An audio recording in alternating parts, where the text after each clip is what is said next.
buồn sao con nước chia đôi dòng.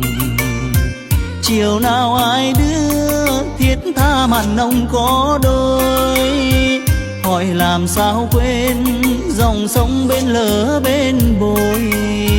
Chiều nào hai đứa anh bên bồi bên lỡ em trông. Mù con bướm kia xa cành, lời ru chan chứa tiếng đưa người đừng nhớ mong. Đành lòng sao em để tôi trông đứng trông hồi, em đã theo chồng về nơi ấy xa xăm. Chia hai đôi bờ tình ta xa cách